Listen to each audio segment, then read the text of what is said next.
সালমান শাহ তো একটা big name, উনি অনেক আগে সময়কে জয় করেছেন। স্টাইল, তার অ্যাক্টিং, তার প্যাটার্ন, সালমান শাহের কাজ পরবর্তীতে তো দেখেছি, তাকে ফলো করেছি। সালমান শাহ আসলে আমি যতটুকু, আমরা যেহেতু ওভাবে করে সালমান শাহকে পাইনি, কিন্তু উনি এমন একজন মানুষ, উনি আসলে কোনো সময়কে বেঁধে মানে উনি সবার জন্য, যেমন আমরা সালমান শাহের কাজ পরবর্তীতে তো দেখেছি, তাকে নিয়ে আলোচনা হয়েছে, তাকে ফলো করেছি, তাকে নিয়ে এত এত কথা সব কিছু দেখেছি।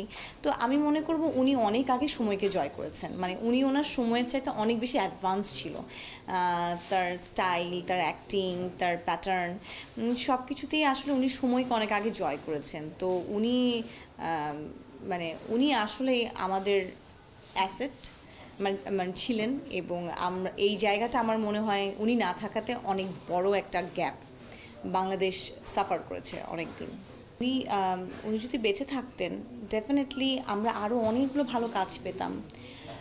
হয়তো উনি যখন একজন রোল মডেল সামনে থাকে, তখন তো আরও অনেকে কাজ করতে আগ্রহী হয়। ওনার মতো হয়তো আরও, একদম ওনার মতো না হলে ওনাকে অনুসরণ করে তো আরও কয়েকটা মানুষ তৈরি হতো, আরও কয়েকজন আসতো। অনেক গ্যাপে গ্যাপে আমরা কিন্তু দেখেছি ইন্ডাস্ট্রি অনেক গ্যাপে গ্যাপে এক একজনকে পেয়েছেন। তো অবশ্যই সেটা অপূরণীয় ক্ষতি, এটা কখনোই তো পূরণ হবার নয়। যে কোনো কারোই শূন্যস্থান আসলে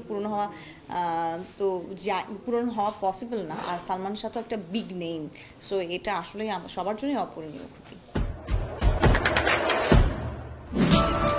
দেশে দেশে সবার সাথে দ্য নিউজ।